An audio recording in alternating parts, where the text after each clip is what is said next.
And good afternoon, Xbox Nation. Welcome to today's new episode of the Xbox Factor Podcast. I am one of your hosts, Mr. Boomstick XL. And my God, do we have one heck of a show for you. If you're having lunch, if you're just waking up, or of course, you're just about to go to sleep, no matter where you are, you're going to have 1 hour, well, I'll say 90 minutes, maybe a little bit more, of the best Xbox news you can get on Tuesday afternoon. Now, I have to be very specific because I can't say at night because obviously that crown goes to Dealer Gaming and that crew over at, of course, RDX. And you know what I want to do is before we get into some personal news I want to share with the community, I want to do a shout out. Now, I don't think he's listening to the show, and sometimes he does. I got to congratulate Colt Eastwood. He launched his show yesterday. Obviously, it went up against Primetime Gaming, and he won magnificently. But, you know, Colt is such a great member of this community. I could not be more proud to see him doing his own channel. Last night, he had, two major guests on there. Obviously, he had Jeffrey Grub. Obviously, we had Jeff a couple of weeks ago on Primetime Gaming. But he had Rich from Review Tech USA. And I'm a fan of Rich. Now, granted, we don't always get along. Rich has, kind of made me hot under the collar a few times. But I still subscribe to his channel. And I still watch his stuff on a weekly basis. So he had those two powerhouses on, and obviously I want to say a big congratulations to Colt Eastwood because that, I always thought he should have his own channel, to be honest with you. I think he's a powerhouse in the community, and I love the work that he does. So I just want to say congratulations. One other quick thing, and this is a small thing, you're going to notice that super chats have been disabled. So if you're wondering why that is, it's for personal reasons. I'm just evaluating some different things. YouTube has become more of a business than something I like to do for a hobby. And right now we're going to keep, and I say we because my wife is involved with the channel as well. For right now, we have disabled memberships as well as super chats. We are reevaluating some things, and once we get all our ducks in a row, we will make an announcement of when and if we decide to start taking super chats. What we want you to do, honestly, is just come to the channel and enjoy the show. Simply enjoy being a part of the community. It's something I strive to do. It's why I created this channel. It was not for money. It was for how so much I adore this community, and I want it to remain that way. So again, folks, if you don't see the super chat, do not be surprised. It has in fact been disabled. I don't know or have an ETA of when we're going to re-enable it. We are again reevaluating some personal things going on with us, and obviously we want you to still come to the show. But we don't want you to have to ever worry about, I feel like I owe Boomstick. No one owes me anything, not even a penny. I just want you to come to the show, and I want to continue to create the content and do it for why I originally created this channel, and that was for this community, for the fun of being a part of it and being a part of gaming. So just want to give people to give you the heads up so there's no surprises. And let's get into the introductions and get into this amazing show. We're going to start with the bravest man who has beaten Resident Evil Village 17 times since it launched last Friday. Zemi Games, welcome to the program, my brother. Boom, I'm going to have to correct you. I haven't beaten it 17 times. I've beaten it 23 times. Now, my apologies, sir. Don't quiz me on the game. I wasn't paying too much attention to it, but yeah, 23 times, world record. Really excited about it. But no, I'm really excited about being on the show today. Man, these topics that you set up today are absolute fire. I cannot wait to jump in. I say this almost every show. I mean, this is one of the highlights of my week, jumping on the Xbox Factor podcast and talking to you fine gentlemen. I can't wait for another great show. Let's do it.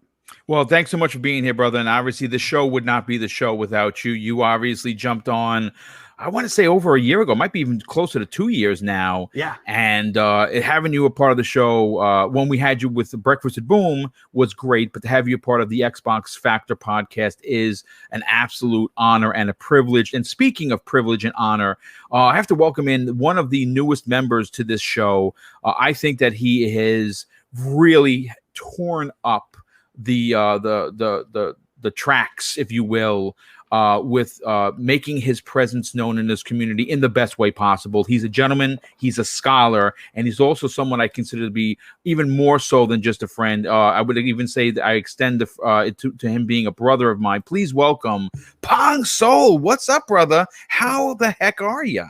Wow, boom. What an intro. Thank you, sir. I am honored, and the obviously the feeling is mutual, sir. I appreciate all of that. Zemi, it's great to be here with you again as well, sir.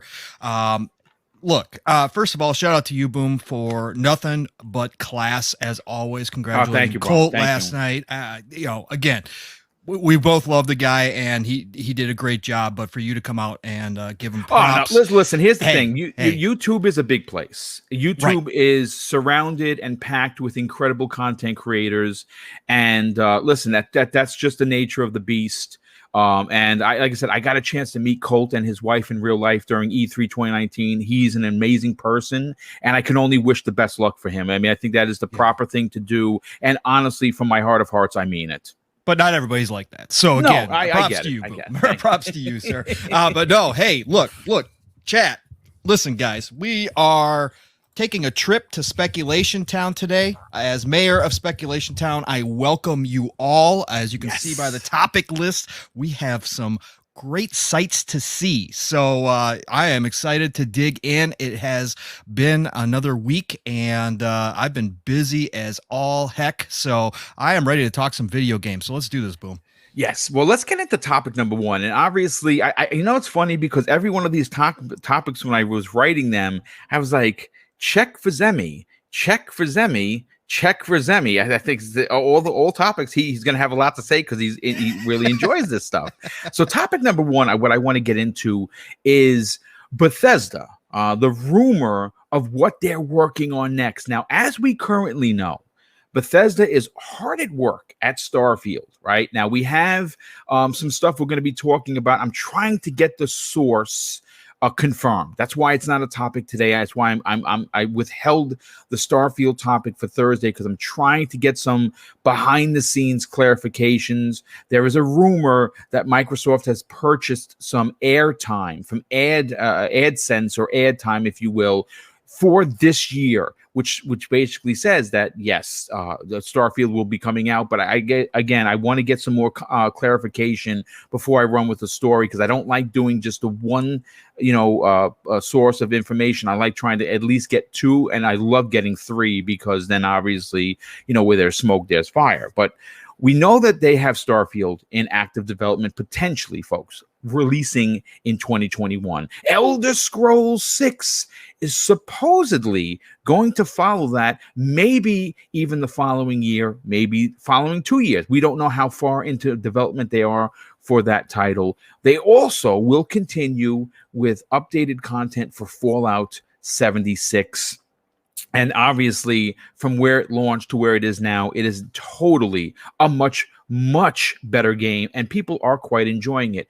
Of course, the question is, what exactly are they working on past these three AAA behemoths? Well, Industry Insider Clobriel has posted some new information onto what Bethesda Game Studios may, quote unquote, have in active development. And here is what he had to say. He says this: Bethesda Game Studios could have another game in development next to Starfield, Elder Scrolls, and Fallout 76. Many in the community are asking when the new project will actually would actually be. And this is what, again, let me just stop there. I say, he didn't say this. Now, many are asking in the community what the new project could actually be. Is it going to be a proper Fallout 5? Now, he quoted this, according to the job posting. BGS, which of course is Bethesda Game Studios, is seeking a server engineer to help create and improve systems for an unannounced title.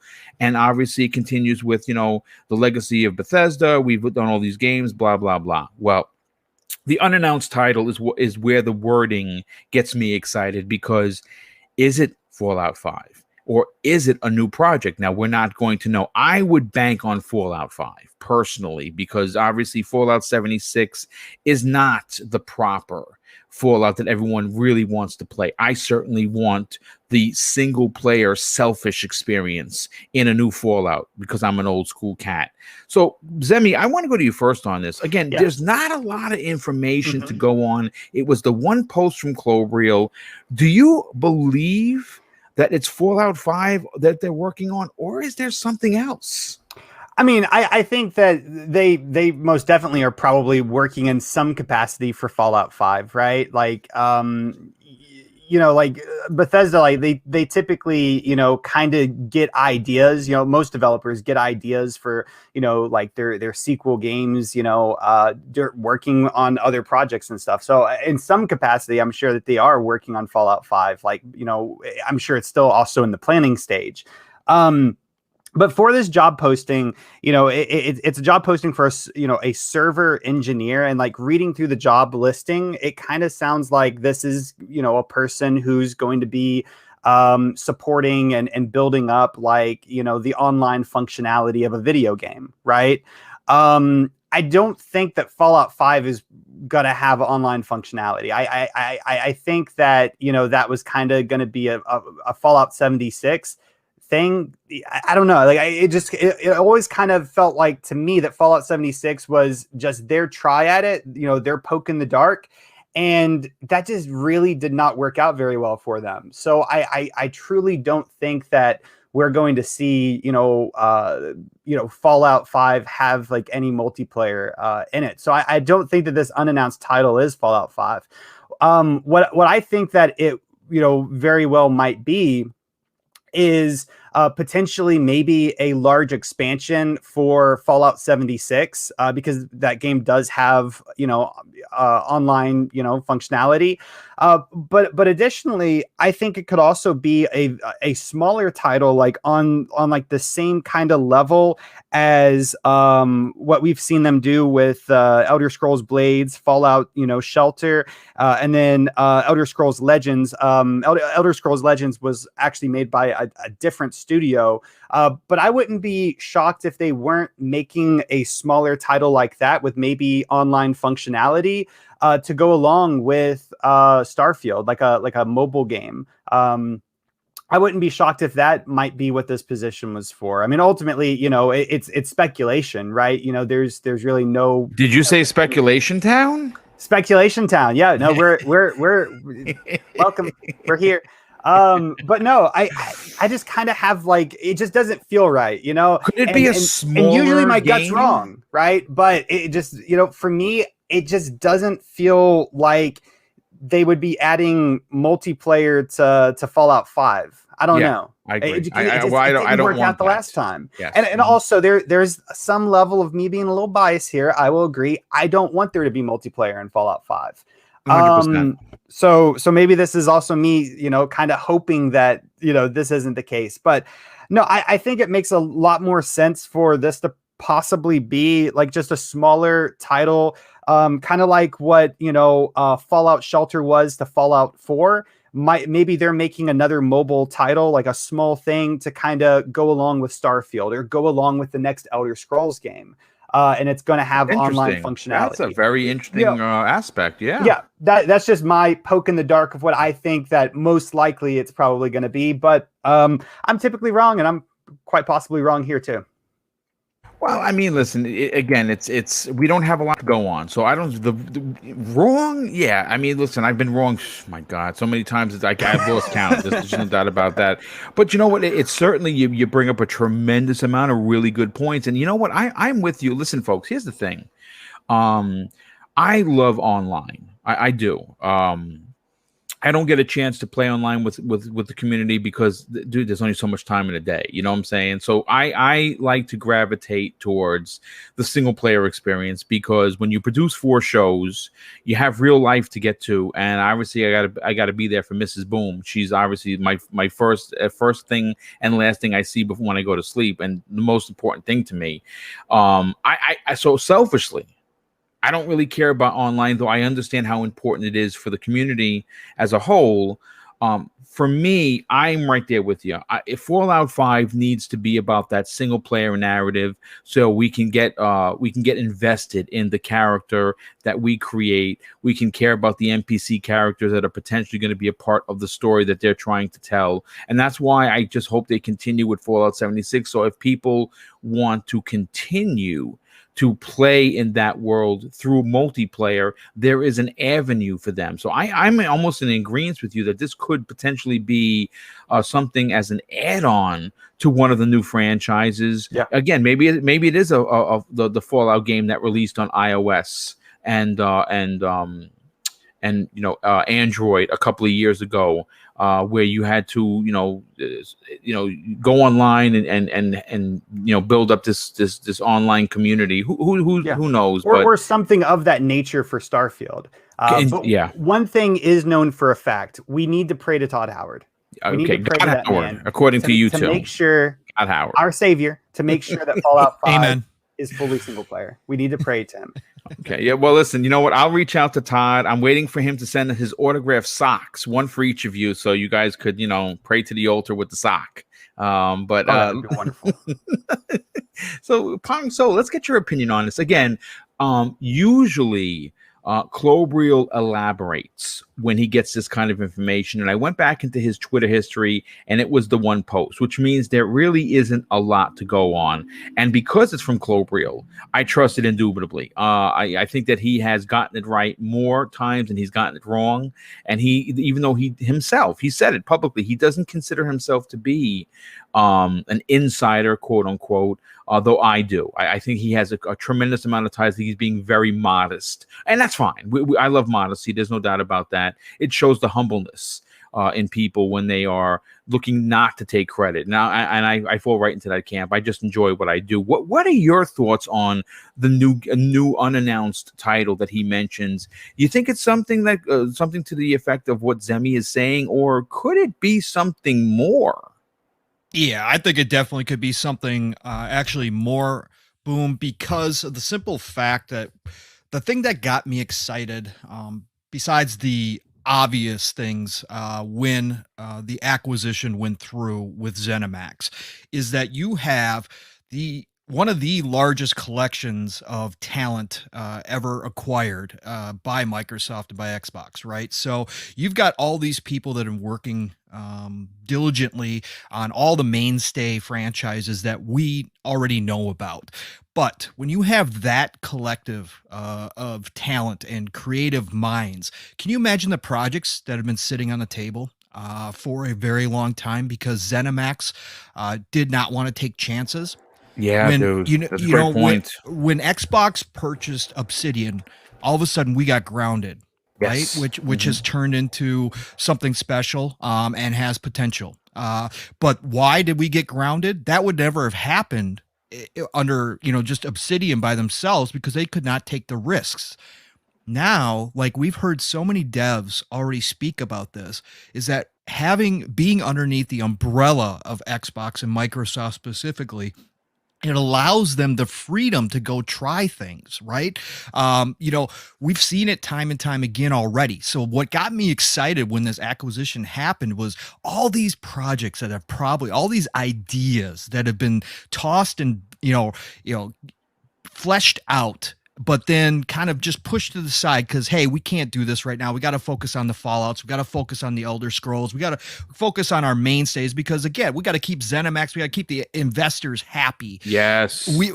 No longer is that necessary. And again, through other examples that we have already seen, Bleeding Edge, Grounded, the pet projects that are sitting out there are allowed to grow and given a chance. Now that you have the backing of Microsoft and Xbox. So I'm thinking bigger. I'm thinking a brand new IP, right? Something, maybe it's not a huge game, right? Maybe it's not an Elder Scrolls or a Fallout size game or a Starfield size game, right? I'm not necessarily saying that, but I'm just thinking, maybe this is a new IP that was sitting there, and they got underneath Xbox, Microsoft, and you know what? Phil and his teams just greenlit it. Go right ahead. Go right ahead. Go have fun. Go do this. We've already seen them expanding some of the studios. We saw, I believe it was ZeniMax just opened a new studio in Wisconsin. We know that these teams are still growing. Yep. So even though they're huge, they're still growing.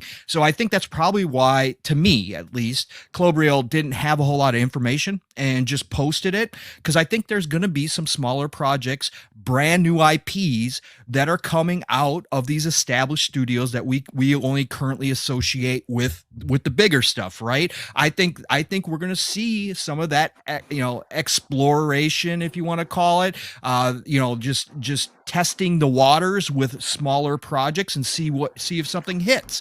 So that's where I like to go with this. I think it might be just a fresh, brand new IP that they had sitting there that they never really got to develop, and now they've been greenlit. Go right ahead, go try it. Let's see what comes of it.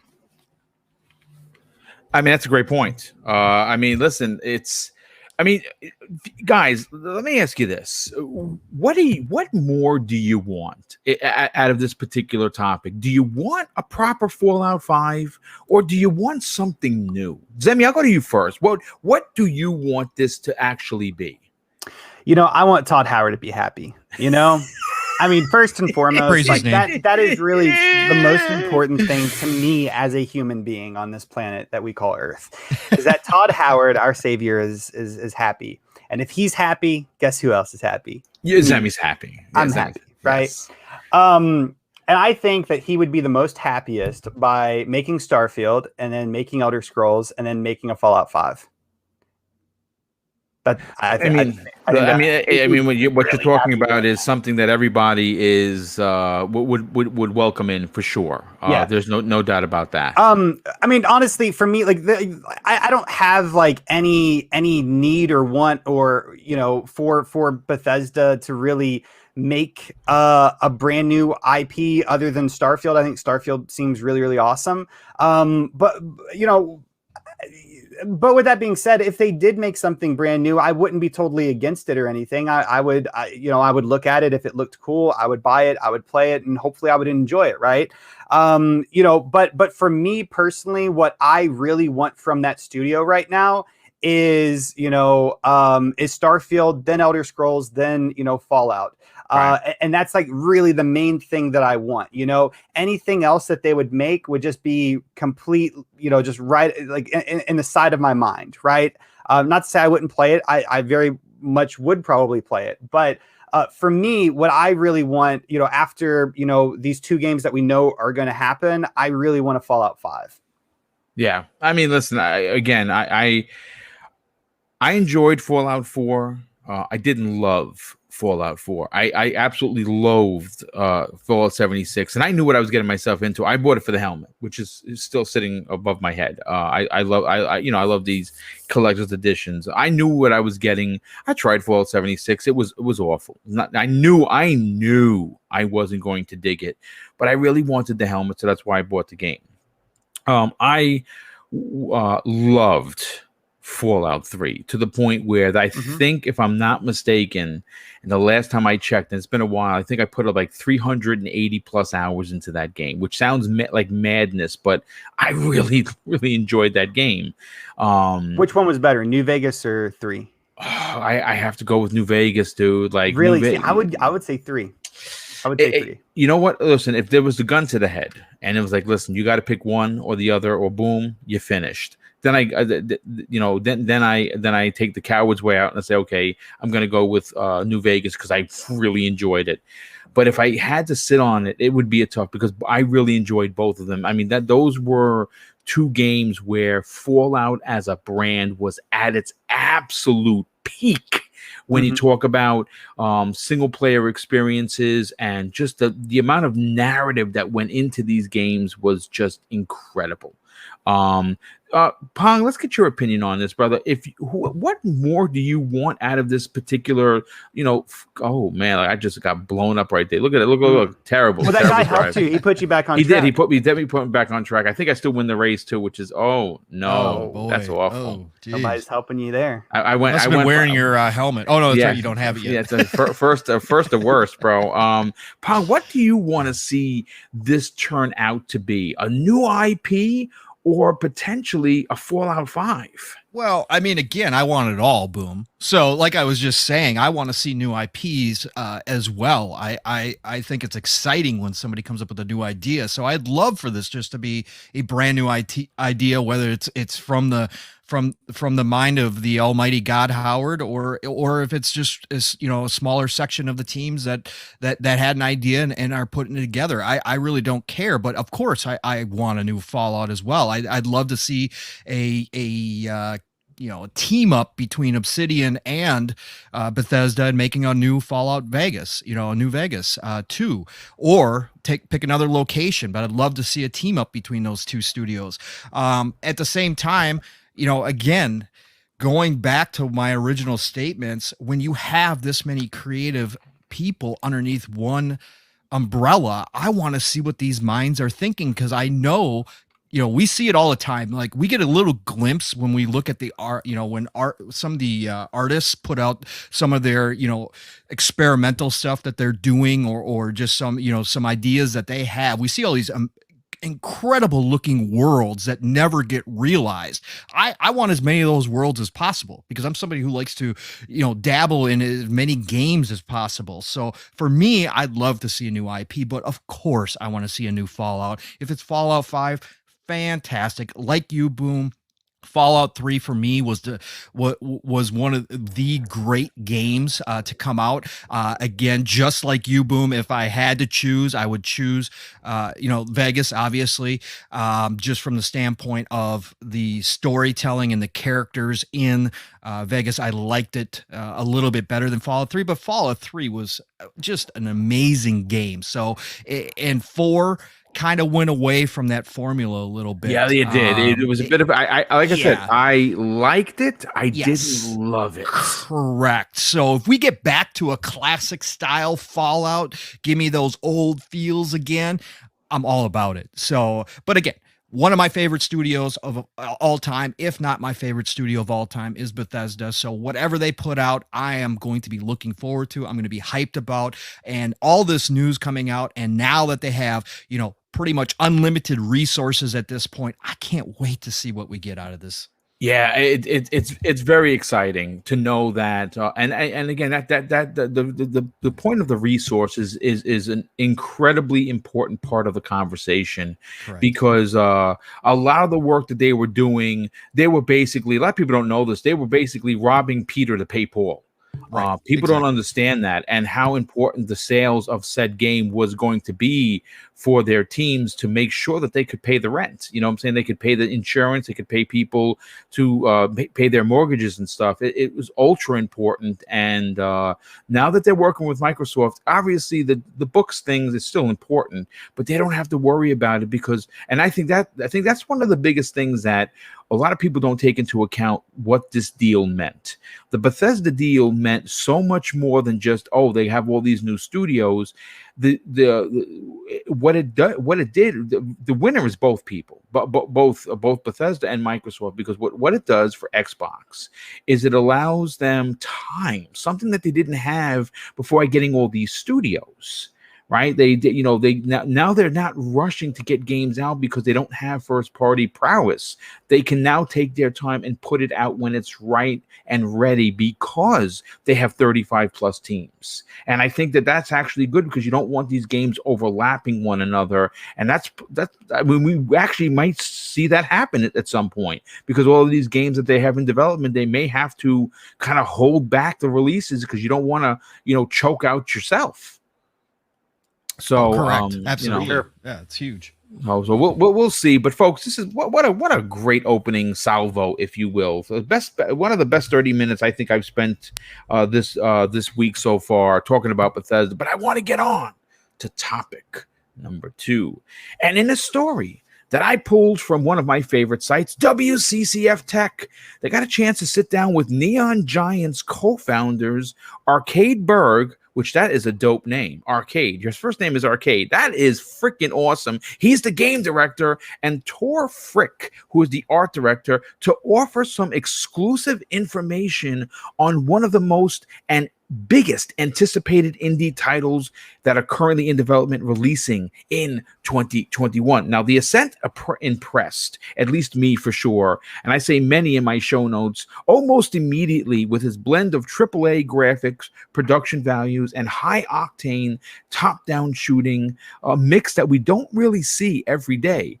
And as expected, The Ascent promises much, much more than that, including classic role-playing elements like character progression and loot, 4-player co-op support, and the ability to freely roam vertically as much as horizontally through a cyberpunk world called Vels, where the dominant microcorporate or the mega corporation has just collapsed, leaving a vacuum of power. Now, I've been talking about The Ascent for what seems like almost a year come May, since we saw it during the May 2020 Xbox event. And honestly, and I said this publicly and I said it privately, it's one of my most anticipated titles of 2021. But here, during this interview, are some of the things that came out that are super important. I have a bunch of bullet points here. I'm going to read what to expect from The Ascent, and then we're going to break it down onto what the panel thinks. The Ascent, if you didn't know, has been in active development for over 3 years. The current team is 14 people. 14 people are making this game, as the last time I checked. Another point, it's a blend of action shooter mixed with RPG, narrative-driven campaigns with cutscenes and exploration, and a very satisfying combat that offers cover, as well as many things to explode that go boom. Of course, I like that part of it. The Ascent will offer multiple playthroughs with procedurally generated elements to keep things fresh. All guns are ranged, at least to some extent, although some of them are, according to the notes, although one of them could argue that the 5-barreled shotgun works best when you're within arm reach of a bad guy. For in-your-face players, The Ascent also offers several abilities and modules that are good for close-range combat, like the hydraulic powered punch as the most direct example. The main mission, the main missions, I should say, will land you somewhere around 15 to 20 hours in the campaign. Though, this is where it gets good, folks. On top of that, now this is in addition to the single-player campaign, 20 hours, there are many more side missions, treasures, and a myriad of codex entries to unlock and read about the world. And obviously, they did not specify how many side missions, but they say it's plentiful. The main campaign, they say here, will have some mini bosses guarding special loot, but they also have a bunch of other bosses that will be in the game that they have not shown that will be a part of the side mission content that will offer bigger loot, because obviously this is a loot grind kind of a game. Let's see what else they say here. There will be crossplay between Xbox and Microsoft Store PC, because obviously they intended to be an Xbox Play Anywhere game. And also, last but not least, it has been confirmed for both Xbox and PC on Xbox Game Pass day and date. Pong, I'm going to go to you first on this, brother, because I know that Zemi is a Cyberpunk fan, and he's going to have a lot to say. But I want to hear you first on this. How excited are you to actually play Neon Giants: The Ascent? And more importantly, and I think this is really where I want you to dig deep into, how big of a deal do you think this is as an Xbox exclusive launching in 2021? Well, it's been one of my most anticipated games since it was announced and shown off, right? So this is something that I've been looking forward to for a very long time, and there is a very big group of people in this community that feel the same way. This has been something that's been on people's radar for an extremely long time. Obviously, it had planned initially to launch last year around the holiday after the launch of the series consoles. But that didn't happen. So to know that they've taken the time necessary to make sure things are right with this game, give me even more confidence in what we are looking forward to when we look at the Ascent. All you have to do is take a look at the videos, the clips that they've put out, and you can see the attention to detail that this incredible team of 14 people are putting in to what is obviously a project of love that they obviously have wanted to do for a long time. And I think that quality is going to shine through, especially with the delay. Again, making sure that things are right. I'm still, I can't believe we have not gotten a release date yet. I'm hoping for maybe a shadow drop at E3. But whatever the case may be, I have the utmost confidence at this point that this team is going to deliver an experience that I think could capture the minds and hearts of many within the Xbox community, because it already has. I mean, I've already had some great back and forth with their social media over at the Ascent. They've got, we were talking about the social media aspect behind the scenes in the green room of certain channels, certain teams, and the Ascent has got a great, whoever runs their social media site over there is fantastic. So, I think with it being in Game Pass, I know, let's put it this way. First of all, Cyberpunk is a huge genre, right? I think we saw the hype surrounding Cyberpunk 2077. Anytime a Cyberpunk-esque type game is announced, people are excited for it. So I think right there off the top, they already have a win. And then you look at the aesthetics that they've put into this game. It is absolutely incredible. Of course, none of us have hands-on with it yet, but just the atmosphere looks like they have completely 100% captured that cyberpunk feel. And then you look at, again, the clips that they've been putting out. You look at the effects that they have. It just looks like a complete experience when it comes to jumping in. Yeah, 14 people made this game, dude. I know, they're incredible. It's incredible. It looks. Listen, I got news for you. Like, if you look, here's the thing. I understand that people love the AAA experience, right? And I think if my deduction comes to fruition, we're going to get back to back games in Forza Horizon 5. Starfield and Halo Infinite, right? Yep. Now, I'm still calling this September, October, November triple play. That's what I'm saying. But what people, and I'm not saying this in a bad way. I don't want to throw anyone under an umbrella. What I think gamers are forgetting is, as great as those titles are going to be, and I think every one of them are going to be a masterpiece. I honestly do. We have to look towards the smaller AA and single A and even this indie studio games that are coming in 2021 as exclusives. Ascent is one of them. 12 Minutes is another. Tunic is one. You have the one that you talked about last week. That's in that has what the hell's the name of that game? It's a first person in Russia. You're talking about Stalker 2. Stalker 2. You have so many of these double and single A experiences that are going to blow us out of the water. And what's crazy is that we only have, we're in May, folks. There's only 7 months left of the freaking year. Could you imagine how many games are going to be out and how big your backlog is going to be? This is one of those games that I think once you pick up on, it's going to be a hard time. You're going to have a hard time putting it down. Yeah, especially like I said with Game Pass. Again, the top-down view's not for everybody, and I've seen some people say, well, I don't like that style of game. But at the same time, being in Game Pass, this is another one of those things when your buddies are playing it, when all your friends are on it, and they say, hey, just hop in, try it out with me. It's as quick as a download to get involved. You don't have to invest the money up front. You don't have to weigh those, the risk versus reward kind of deal. You just jump in, and all of a sudden it becomes a big deal. We saw this with Outriders. Not everybody was on the Outriders train. And again, I know all the problems, people have jumped off, and I get it. Don't get me wrong. But I'm saying in the beginning, not everybody was on board. Everybody jumped in and really started loving it because it was as simple as a download. And that's what you get with Game Pass. And so even the people that are on the offense, maybe with the style or whatever the case may be, are going to be able to just download this and try it. And if this team pulls through like I think they're going to, then yeah, you're absolutely correct, Boom. You've got one of those games, especially with the looter aspect. And again, we don't know how they're going to pull it off. We don't know how in depth it's going to be. We don't know any of the real stuff, the real meat and potatoes when it comes to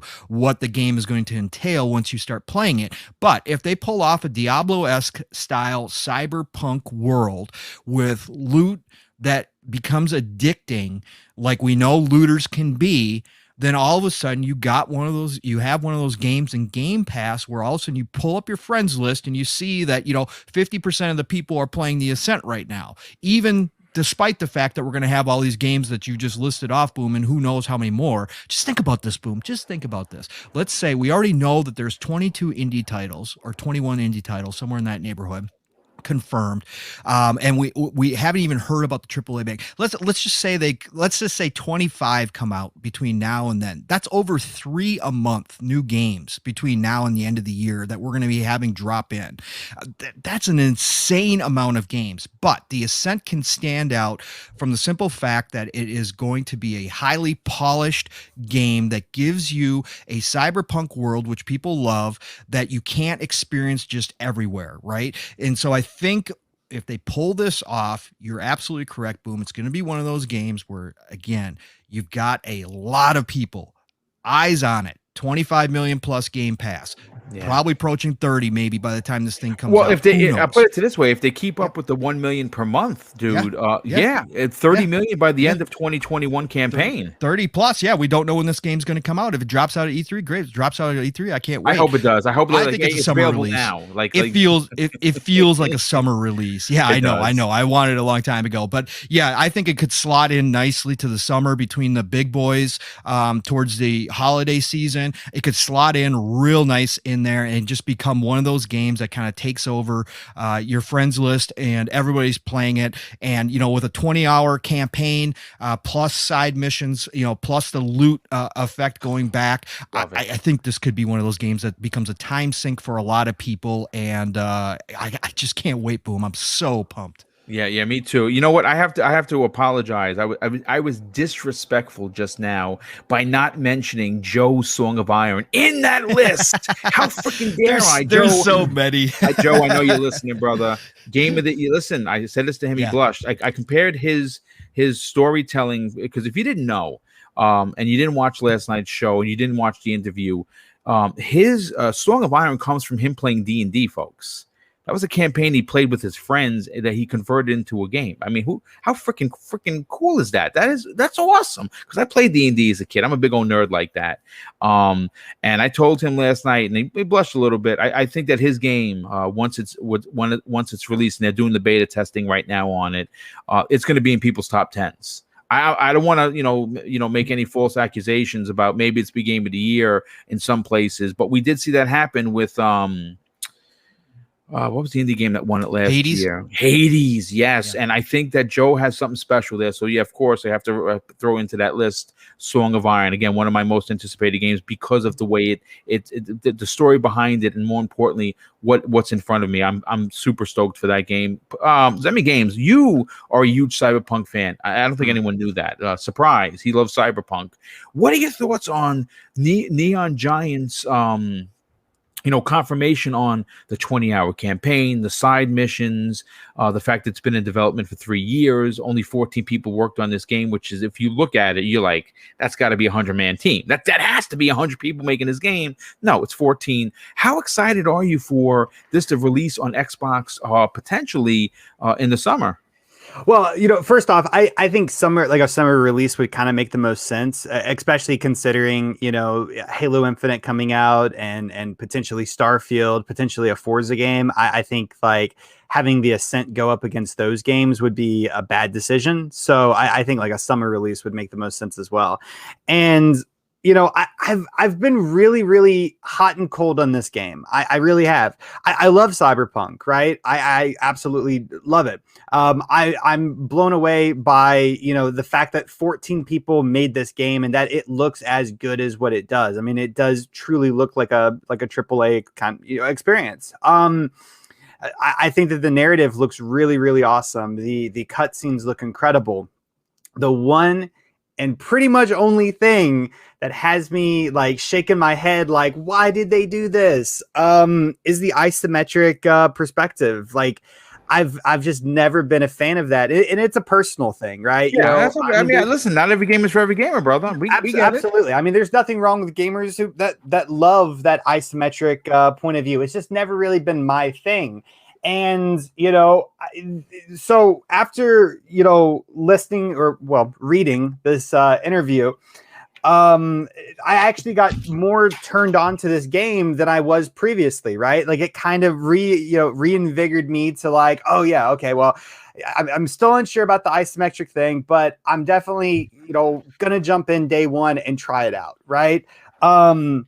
So, for sure, after reading this interview, they made me more excited and wanting to actually jump into the game more. I really don't know if it's going to be for me, but fortunately with Game Pass, and I think Game Pass, this is a great example of how just amazing this service is, right?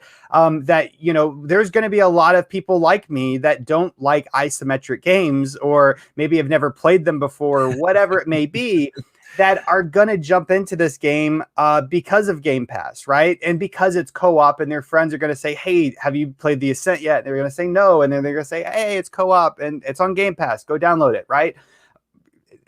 I think Game Pass is one of the bigger reasons why this game is going to be as successful as I think it's going to be, right? I mean, not to say that it wouldn't have sold very, very well, outside of Game Pass, but I think that Game Pass is going to really take this game to the next level. So, I am excited for it. I don't know if I'm going to love it. I hope I do. I think maybe playing it co-op with friends online, might kind of, push it over the edge for me and really make me start enjoying it, and kind of ignore the perspective. I don't know. It's just, it's one of those things that I'm going to have to try out whenever it comes out, but, it still is on my radar. It's something that I am, interested in trying out. And one thing that actually really excited me during that interview was them mentioning that this game is going to come to both Game Pass for PC and Game Pass on Xbox, because I know that, this game's kind of somewhat like Diablo. It's not, it's not like a clone or anything. But I've played Diablo on console and I've played it on PC, and I definitely preferred it more on PC than I did console. And I didn't really play it a whole lot, really, to begin with, but I really like that as well, because that's going to give me the opportunity to try it on both platforms. To, for instance, if I don't care for it on console, I'll probably jump over to PC, and maybe playing it on a keyboard and mouse will make me like it more. I don't know. No, listen, you know what? It's one of those games that I think can excel with either, and it just becomes at that point a preference. What are you as a gamer more comfortable on? Do you feel that the point and click of the mouse is more your speed or your style, or with the controller? And I think you really hit it on the head with Game Pass. It's like, for instance, 12 minutes. Let's just talk about that for a hot second. This is the game that Zemi has been over the moon for since it was shown at that May, I believe it was May 17th, but let's say May 20th. May 23rd. I don't know. It was in May of 2020. That was one of the games shown.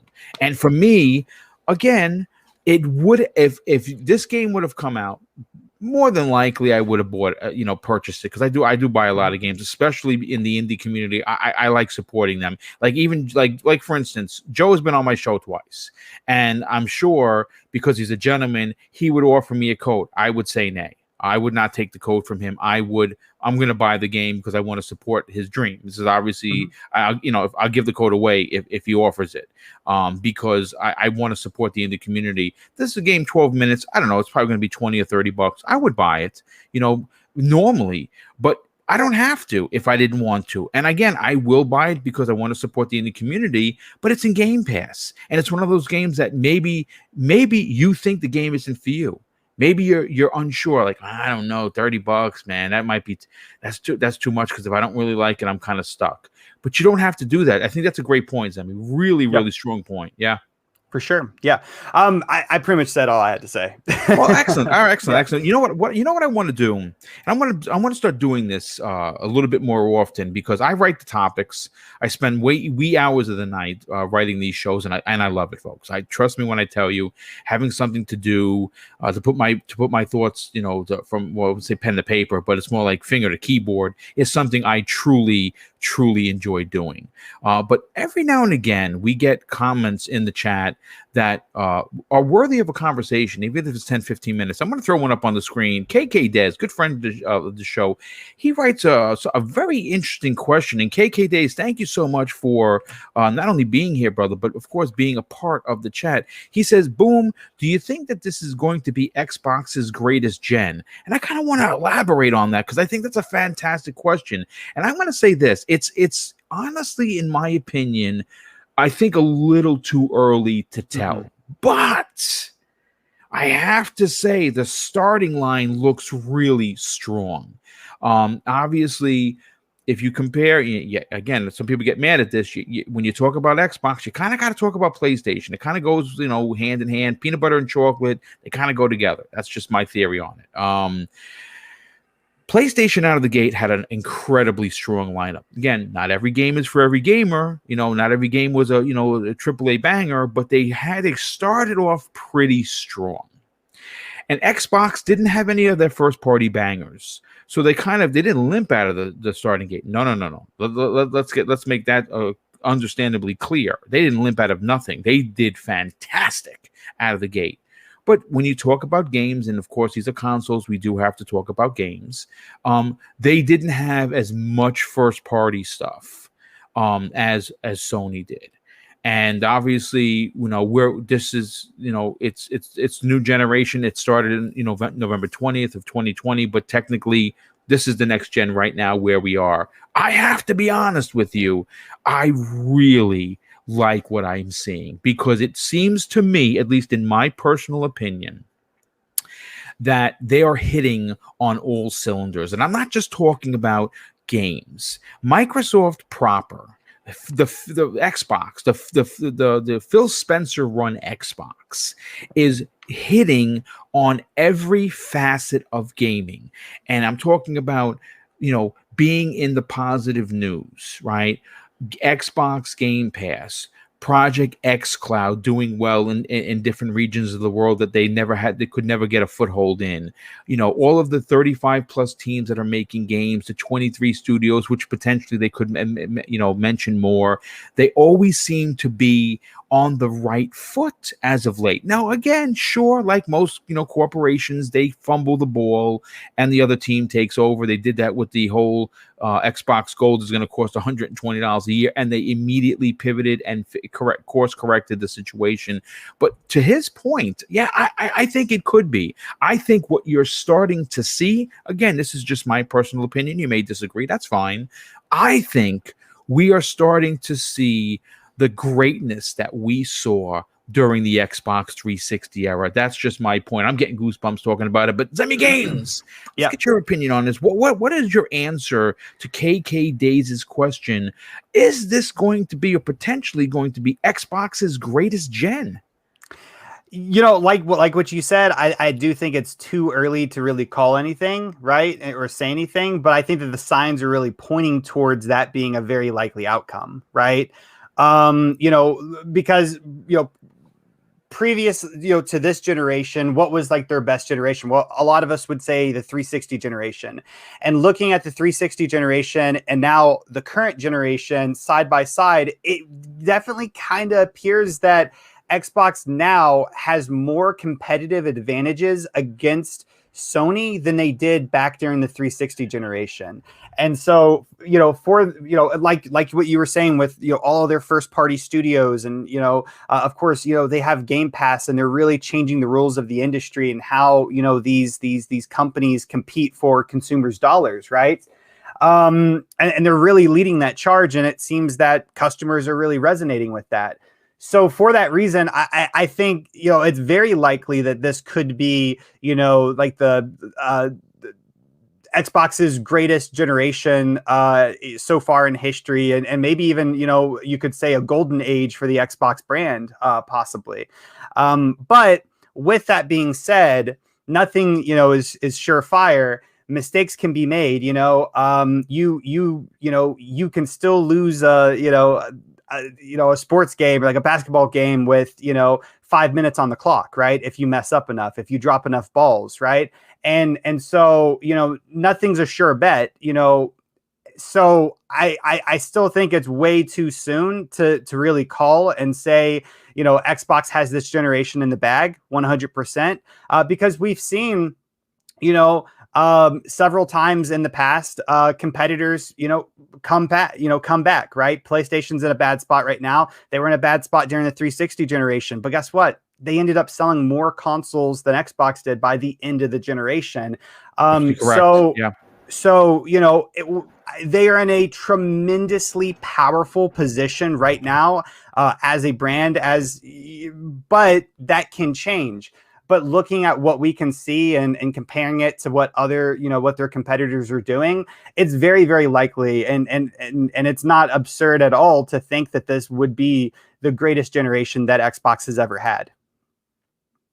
I agree. I think that I think the moves that they're making are reminiscent of what was done to some extent with the Xbox 360 that made it the console that everybody wanted to play on. And I think with Phil's continued community first ideology and the fact that they have become, honestly, one of the most giving corporations. I mean, folks, most corporations, if you talk to the average person, are like, those bastards are evil, right? We don't like those corporations.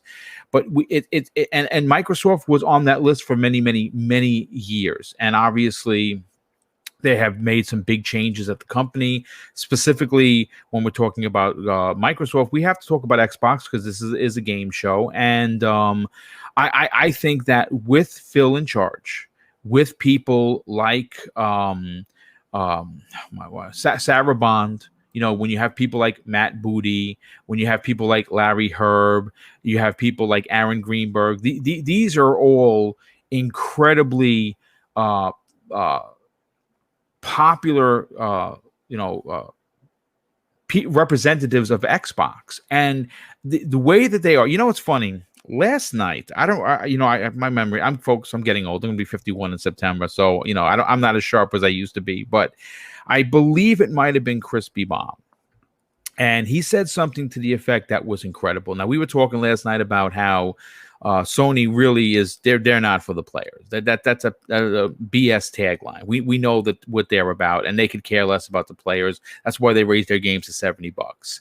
But we were going through some of the emails that Phil Spencer was going back and forth with Tim Sweeney, and I believe it was Crispy that said Phil Spencer sounds like the Phil Spencer you see in interviews in these emails, where not everyone else was like that. So really what you see with Phil Spencer, I can't compare myself to Phil Spencer. Obviously, he's the head of Xbox. I'm just a podcaster. But like I always say, what you see is what you get with me. Like there is no hidden agendas. This is how I was in uniform, friendly, opening. I love everyone.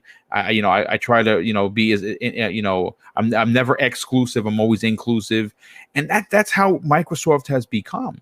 And I think because of all of the groundwork Phil did after being promoted in 2017, we're now enjoying the fruits of that labor. But you know what? Let me get Pong Soul in on the conversation. What are your thoughts to KK Days' commentary? Do you think that this could potentially be the best Xbox generation ever? Oh, absolutely. I'm not scared to say it right now. I'll call it right now. This will be the best generation Xbox has ever seen. And it's not too early to call for me. I think this is it. This is the one, barring Satya coming out tomorrow and saying that Microsoft is no longer interested in the games and closing up shop. That's the only thing that's going to stop Microsoft from having the best generation they ever have.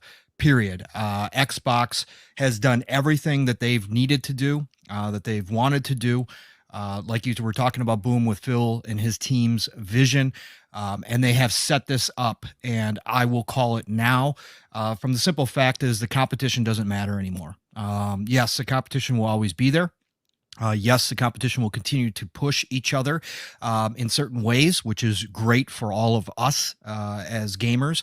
But I think Xbox has changed the game so dramatically with Game Pass now being the platform that this sets them up that they're dancing to their own tune. They don't care what the competition is doing to a certain degree anymore. They don't have to. And I think that's why you're seeing the moves that are being made.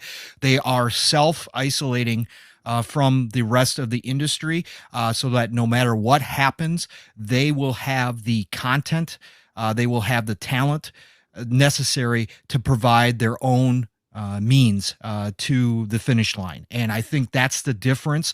360 obviously was the greatest generation for Xbox in their short history here. Obviously comparing to, Nintendo and even Sony, they have been in this industry for a shorter period of time, but the 360 obviously by default, because of Sony's missteps and because they got the third-party support that they needed because they didn't have a whole lot of first-party teams then, they won. Again, that generation was theirs. Yes, I know PS3 caught up in console sales worldwide, but if we're going to be honest with ourselves, no matter what side of the fence you may fall on, Xbox ran that generation. Okay. And that's pure and simple. I agree. 100%. Yeah. They misstepped last generation. And we saw that, but now here they are, and they've got everything set up exactly the way that they want it. And again, they don't have to worry about anybody else. They don't have to depend on third party content. Yes, they're still going to make deals like we've been seeing. But all of the third party and second party stuff is just, extra icing on the cake. Extra, correct. And I love extra icing on my cake. Exactly. Right, exactly. I mean, even right now, if you just look at the roadmap for what they have from a first-party standpoint over the next 5 years, even if they never made another third-party deal, we'd still be eating pretty good on the Xbox side. So, yeah. I mean, that's the insane part of it. So, my short answer is KK Days. Yes, this is going to be the greatest generation for Xbox, and yes, I will call it now. It's just simple. From my standpoint, when I look at the total package of what Microsoft and Xbox have going on right now, there is no stopping them in this generation from simply, again, it's no longer the same game anymore because Xbox chose to make it a different game, and therefore they're in charge. They're on their own playing field. They're playing against themselves, and I don't think they're going to lose to themselves this time around. There is too much in place already, and Phil's vision and his team, like you were talking about, Boom, is so strong that they're not going to fumble the ball against themselves. I think they're just going to run it in and score. And that's where I'm at with this. I like the way that you're thinking here. I think that everyone has some great points. Well, first of all, I want to thank KK Days for the dope question, but I do want to move on to, and that was a bonus topic, folks. We still have two monster topics to get into. I'm going to get into that one right now, as a matter of fact. And Pong, this is all thanks to you, brother. This is all thanks to you dropping this, because I missed it. Yesterday was a bit of a hectic day for me. A lot of stuff going on. I missed this. And folks, topic number 3, we're going to be talking about Battlefield 6 confirmed for Xbox Game Pass day and date. Well, thanks to some tweets that were brought to our attention from panel member and, of course, God Howard follower number 2. I don't know if you're definitely number 2. Oh, okay, I said. See, I mean, is that really a question? I had to make the assumption. Based on these tweets, it does look like that is happening. Now, folks, listen, Battlefield on their official Twitter account typed out this: words that rhyme with soon. And of course, they said June and boom. And of course, I'm being biased because my name is Boom. I like it. Okay. But here is where Xbox, the official Xbox Twitter account, replies to @Battlefield, room in parentheses to make on our hard drive. And then Battlefield immediately responds with spoon together in that room. Pong Soul. Listen. Okay. Again, love it. Speculation Town right now, folks. There's unicorns, there are rainbows. It's 70. It's sunny. I got a Mai Tai in my right hand. Doesn't have any alcohol because I don't drink. So it's still tasty because it's a fruity drink. I think that there is more to this than this little tantalizing tease by Battlefield and Xbox. I honestly believe it is going to happen for a lot of reasons. Right now, EA and Microsoft are rubbing the elbows the right way. They're on board with each other's services. We have all of these EA Play games because EA Play is a part of Xbox Game Pass. And I think that when you are trying to go up against Call of Duty, the best way to do that is to have people want to play your game. And I think there's a couple of things that are going against Call of Duty this year. One, I think there's some fatigue. I'm going to be honest with you. I didn't even finish Black Ops. I'm like, I'd rather play something else, right? But I think the big issue here is they went back to the 1950s. I think that's an awful mistake. Nobody wants to play it. I mean, listen, we played World War II. We played, World War One. I think we're a little bit over it. They decided to go back into the Korean War. Now, granted, I don't think we've ever actually been there before for Call of Duty in that particular era. But I think it's a step back for regardless of how good it looks. I think it's a step back. Whereas Battlefield has return to what we loved about Battlefield 4. It apparently is going to be a very, very big game. It's going modern from what we understand. Pong, how big of a deal do you think this is for both companies, not specifically just Xbox or EA, to get this game in, get Battlefield 6 day and date in Game Pass, dude? Ooh, sorry, I was taking a sip of my banana daiquiri next to you there. Let's see. This is a extremely huge deal. If all signs and smoke are right, and it seems to be a very, very strong relationship, obviously, with EA. Obviously, the deal to get EA Play into Game Pass, the jumping off point for this fostering of a newfound relationship between Xbox and EA. And I think this is going to, obviously culminate into Battlefield dropping into Game Pass for a lot of the reasons you just spoke about, Boom. Call of Duty has grabbed a hold of the mind share for quite a long time now, and Battlefield needs to get back to where they were. And I obviously, from a business standpoint, EA and DICE, they want it to get back to the point where it used to be a conversation between, who had the better multiplayer, right? Who was better? Was it Bad Company 2? Was it Battlefield 3? Or was it, Call of Duty Black Ops, or was it, whatever, Modern Warfare? And I think they want to get back to those days. They've stumbled hard recently. They've tried some new things. They've tried some things that worked. And then they tried some things that didn't work so well. And I think they've realized that they need to get back to the old formula, get us back to the modern times. And again, they could not have chosen, they took, Battlefield was a yearly series and they decided to, back off of that. And they took 2 years here and reformulate. And I think that they've learned their lessons, and I think they're going to bring us exactly what we want. And now it's just a matter of fact of proving to people that they are back. And again, they could not have chosen a better time to do this than right now, with Sledgehammer Games seemingly going back to the past one more time with Call of Duty, like you just spoke about, Boom. This is the perfect time because like you said there, the fatigue is real. Yeah, it is. I believe it is, dude. I really do. I believe it is. Again, Call of Duty is not going to stop selling. Okay, nobody is going to say that in their right minds. People are still going to buy Call of Duty. Call of Duty, again, that's never going to happen. But what I am saying is that this is a moment in time where if they do this right, they can grab back some of that mind share, get back into the conversation.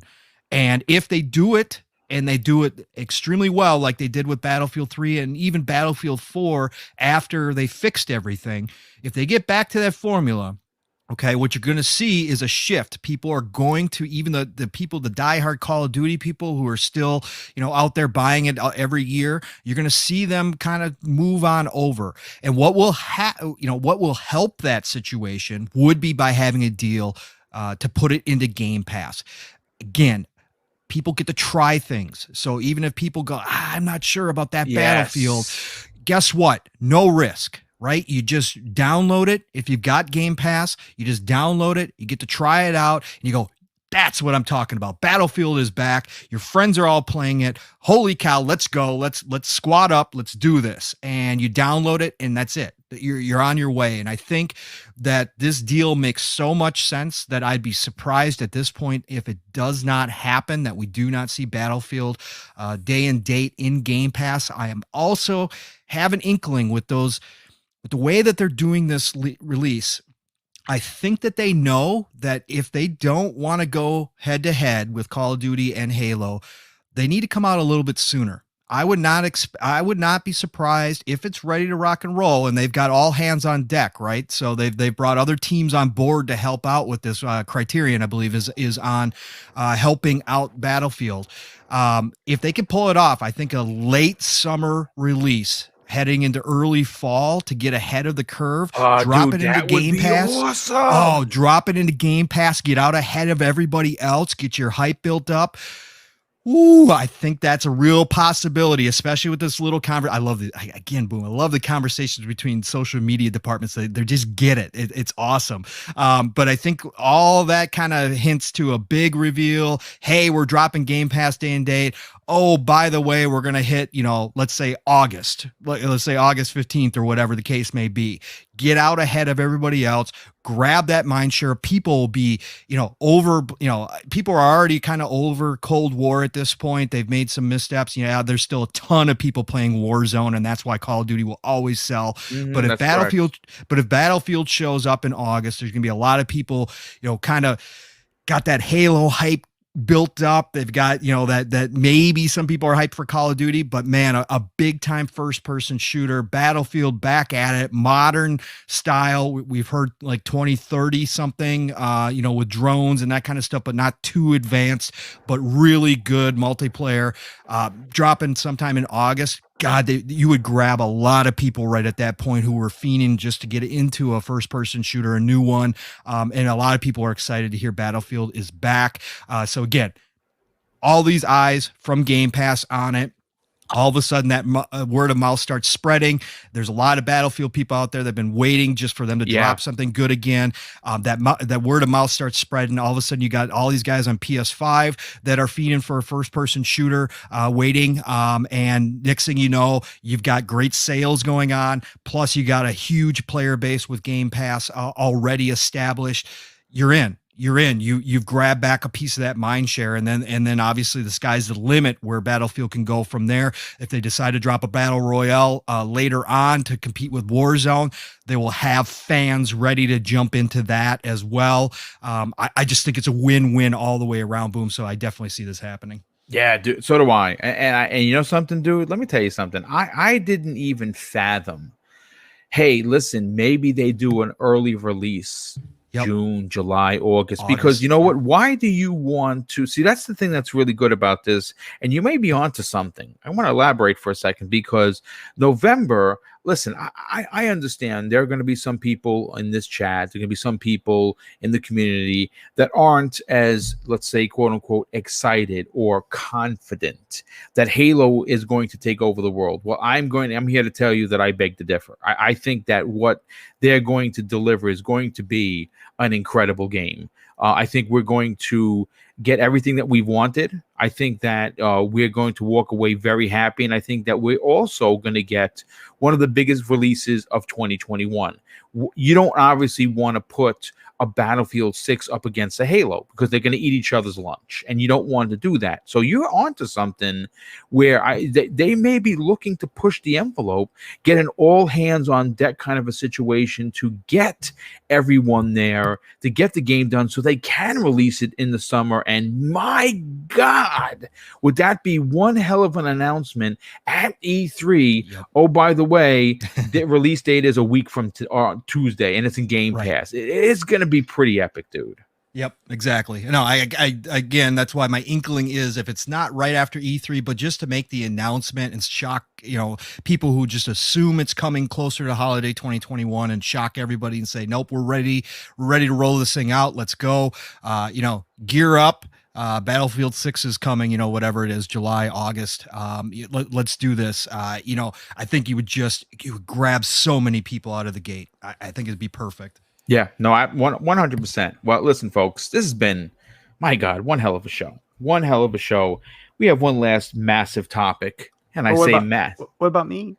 Oh my God, Zemi, you don't like Battlefield? Stop, dude. I want to say I still have to make the chat boomy.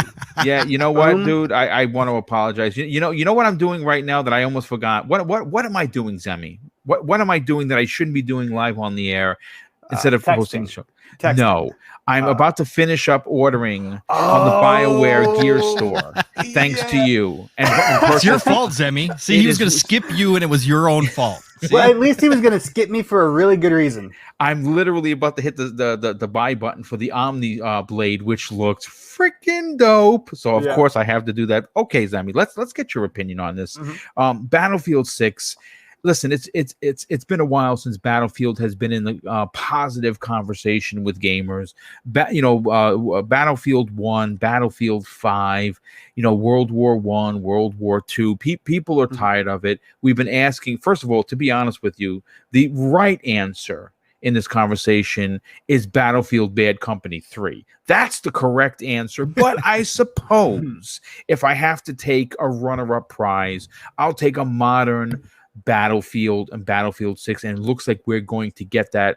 What are your thoughts on how big of a deal is this for both EA and Xbox to get it in Game Pass day and date? All right, chat, get ready to boo. All right, chat, are you ready to boo? Yes. Right. Hashtag cancel Zemi. I'm ready.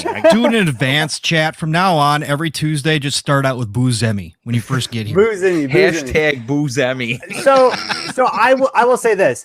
I am a huge supporter of Battlefield going into Game Pass. I think it makes a lot of sense. I mean, a tremendous amount of sense. It would help, EA's, Battlefield compete with Call of Duty on another level, quite possibly on a level that it's never been able to achieve before. So I'm a huge advocate for that. However, I don't think that the tweet that we saw was necessarily super, like amazing evidence that we're going to see Battlefield in Game Pass, day and date, all that different stuff, right? And the reason Your why pass to Speculation Town is revoked. is because if you do go and read, that social media post, you can see that there's, definitely some ways that you could take what's being said, right? There's many ways of interpreting what is actually being said.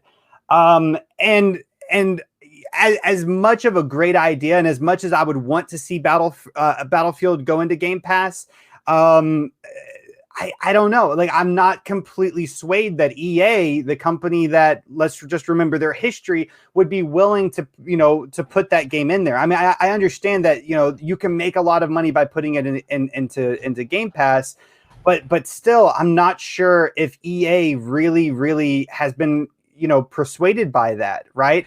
I think another thing to also remember is that EA has their very own service themselves, right? And that's, EA Play. But EA Play is directly in Game Pass, and you know what? Sure. One of the things that's to take into account is that these games have microtransactions. Yes, but the game's going to have microtransactions, regardless, right? And so now we're, asking ourselves, well, would they make more money making it free to play off of microtransactions, or would they make more money by having microtransactions and selling it at $60 a pop? And by putting it into EA Play, and of course, you're subscribed to Xbox Game Pass Ultimate, you have EA Play. But I don't think that Xbox is going to necessarily pay EA for putting it into EA Play, right? Even if it's day and date, right? So EA is a greedy company, right? We definitely have to remember that. Just look at their history if you don't believe me, right? They are a greedy company, and I'm just not 100% convinced that they would be willing to do that type of thing. I think it makes a lot of sense for them to do that. I would love for them to do that. But still, that social media post is not, completely 100%. It's coming to Game Pass. Don't pre-order your game because we're going to have it day one into Game Pass. I don't think it, necessarily says that. I think that there's other ways that you could interpret that social media post. And then given, EA's history, once again, I think that there's, equal enough reason to kind of think that they wouldn't be willing to do that. Of course, EA has, kind of changed a little bit. They seem to be, not as crappy of a company by, looking at, how, their policy with smart delivery versus other companies' policy, like Activision and so on. But even still, I just don't feel 100% comfortable in saying it's definitely going to happen. I think that there's, reason to also think that it could possibly not happen.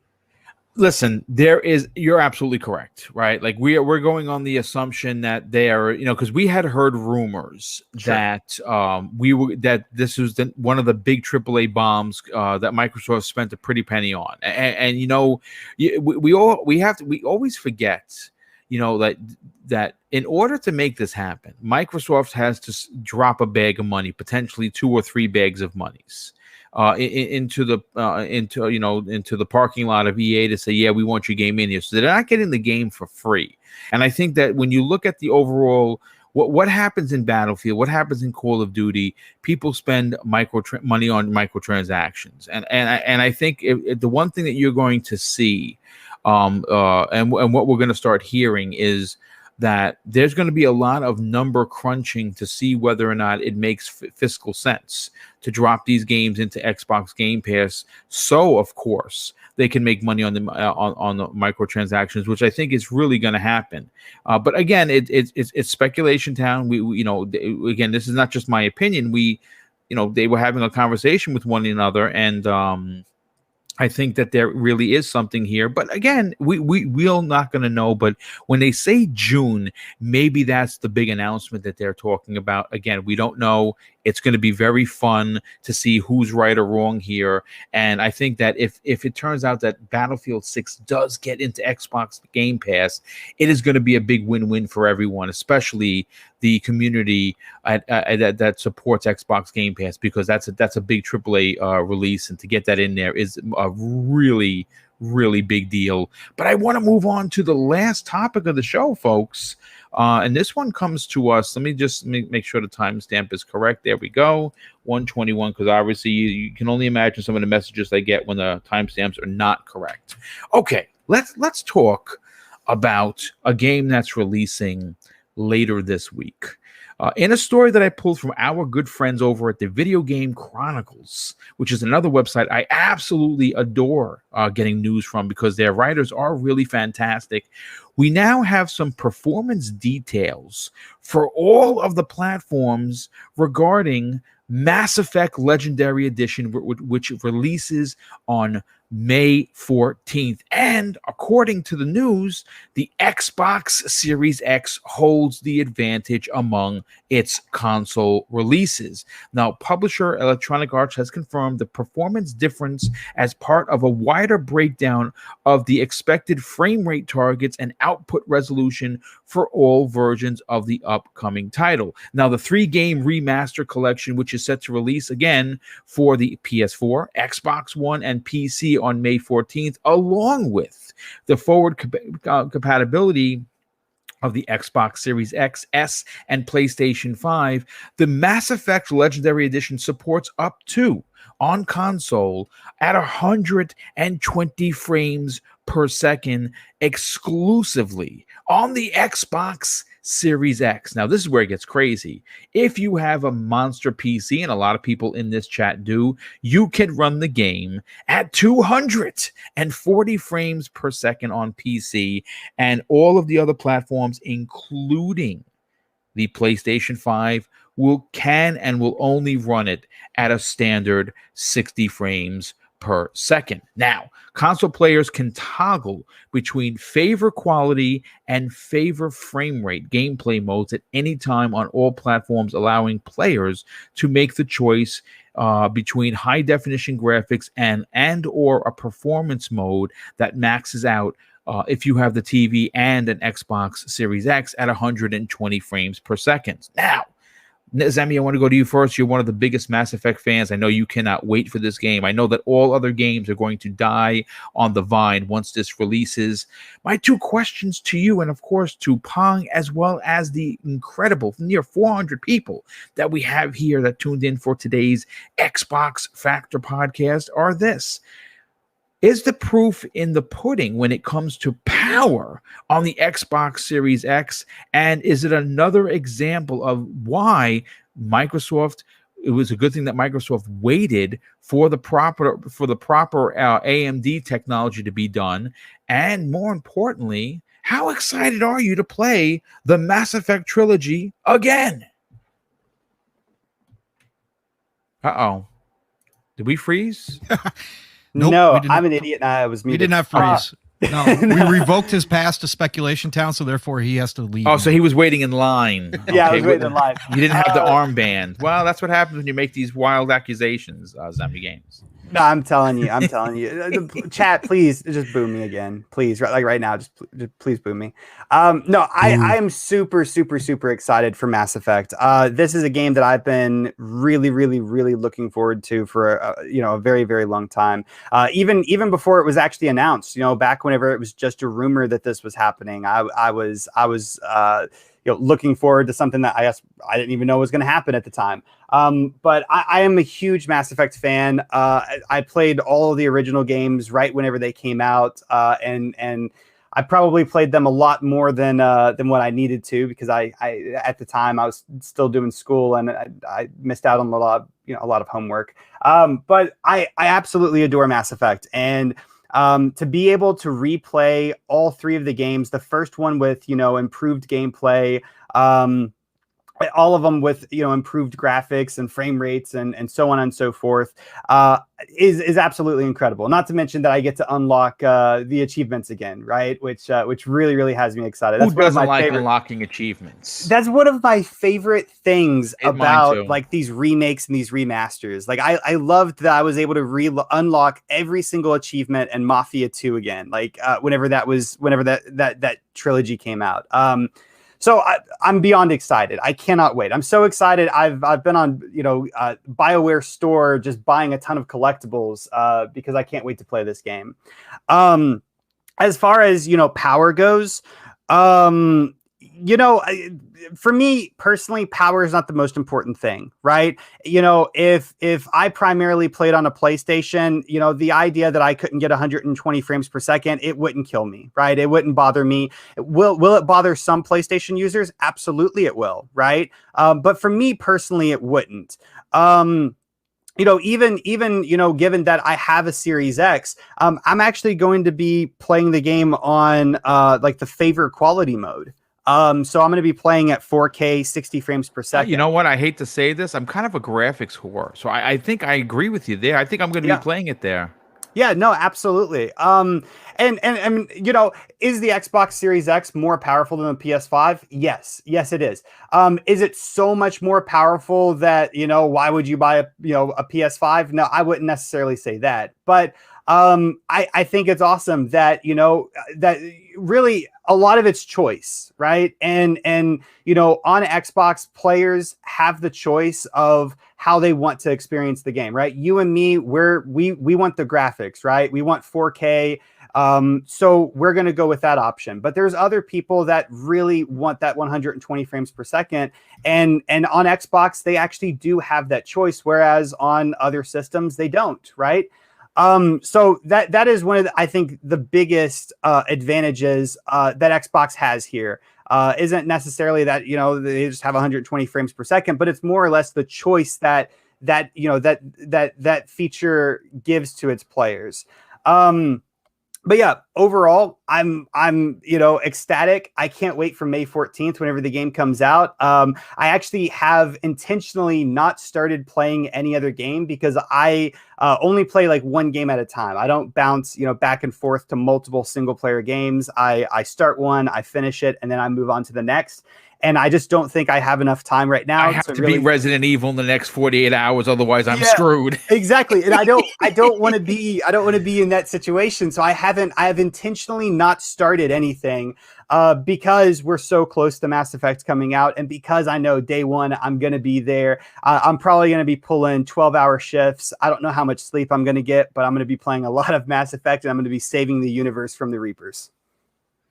Well, I'm right there with you, brother. And I'm going to look for one of the achievements that I got. I talk about this all the time because there are certain achievements that happen, not in your life, because we're talking about video games, we're talking about just video game achievements that you look back or you hearken back on, and you're like, I remember that day like it was yesterday. And I do remember that when I got that 75-point achievement for the final mission in Mass Effect 2, no one in my crew died. Dude, I jumped up so freaking high. I have 8-foot ceilings. I might almost hit my head. Did you do it the first time, or did you do it on I did it on my third playthrough. Yeah, dude. Third playthrough. The second one, I was like, yeah, I got it. And one person died. That was like almost one of those controller breaking moments. I'm like, you mother effer. And so then I restarted it. And again, I played through Mass Effect 2 multiple times. It's not like, oh, I had to play Mass Effect 2, but when I got that achievement, I felt like it's like, for me, out of all of my achievements, and I'm closing in on 300,000 gamer score, that it's like my crowning jewel achievement for me, because I love the series. I love that particular version. Mass Effect 2 is my favorite of the series, and that achievement is just, man, it's awesome. No, for sure. It was definitely a tough one to get. Like I think I actually got mine on the second playthrough. But if I didn't, I would have had to pick it up on my third or fourth for sure. But yeah, no, that I definitely remember that achievement as well. I think a lot of Mass Effect fans that played through the original trilogy definitely remember that one. Yeah, 100%. Pong, let's get your opinion on this before we get everyone out of here.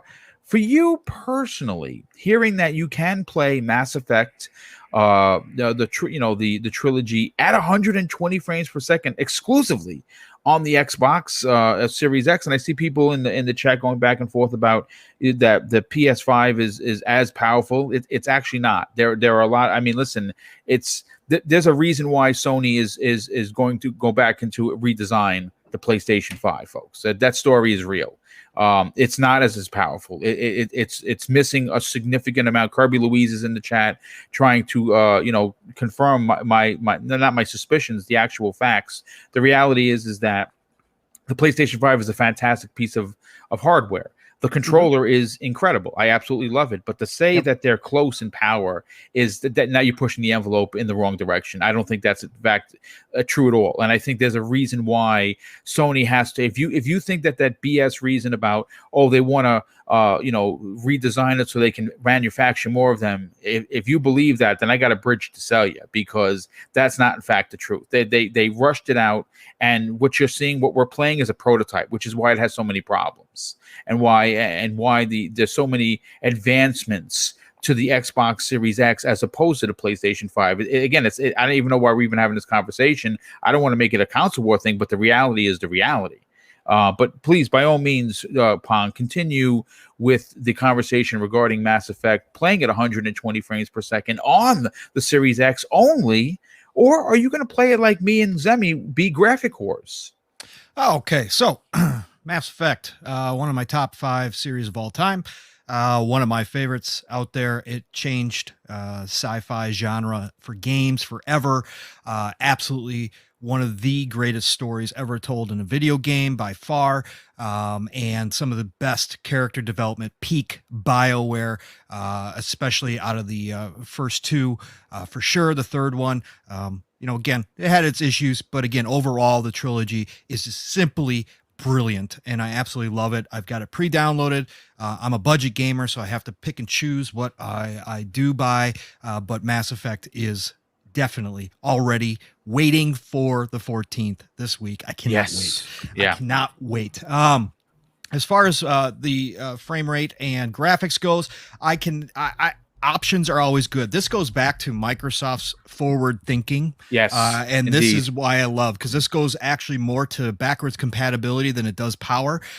This has to do with, they would have to remake the game from, they would have to make a specific PS5 version in order to get it to do the 120. Whereas because Microsoft started prepping for 120 frames back during the Xbox One X generation, they saw this coming. And so when a developer has to go back and prep an older gen, they can basically have it unlocked and run it at 120 because that was already built in to the old gen versions, which is absolutely beautiful.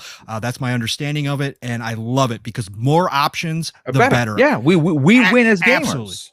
Absolutely, of course. And I am lucky enough to have a TV that supports 120, so I definitely will be playing it at 120. Now, will I settle in at 4K 60? I don't know yet. There are some games see what that bad boy looks like, man. Yeah, I got to see what it looks like, and I'll be checking out both, obviously. But 1440 at 120 is pretty crispy for me. I think it just depends on how it feels, right? Because again, 120 is more about feel. It's not so much about visual. Right. So I just want to see how the combat feels at 120, because everything else that I've played, Titanfall 2 at 120 is simply so good. It's incredible. It's madness. So it is. So I am looking forward to it. But again, I just got to give kudos and props to Xbox, Phil and his team thinking ahead to even the next generations coming up and saying, you know what, even though the One X can't do this, we need to prep so that these developers with their titles are, able to enable this for the next gen if they're going to go back to these games. Again, this all goes back to the backwards compatibility and their thought process.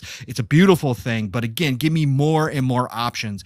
But I am just thrilled to have the opportunity to go back and play through 1 through 3, even though, again, I consider 5 trilogy. I have not replayed them that many times. So for me, this is going to be like going back to an old friend I haven't seen in a long time. And that old friend happens to just look a whole lot better than they did before. And that for me is going to be huge.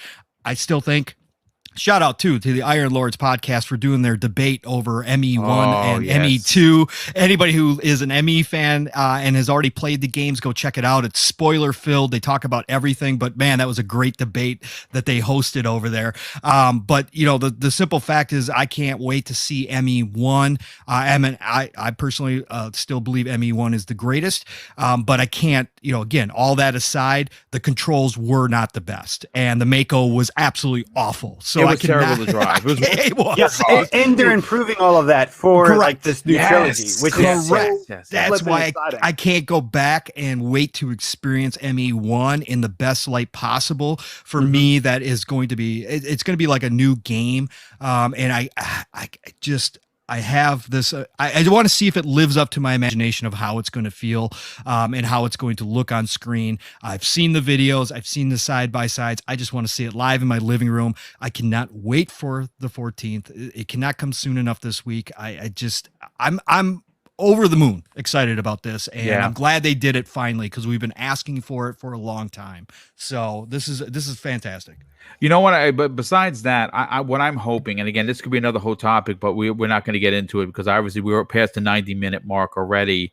What I'm hoping this trilogy does, and I think this trilogy is not only going to sell like hotcakes.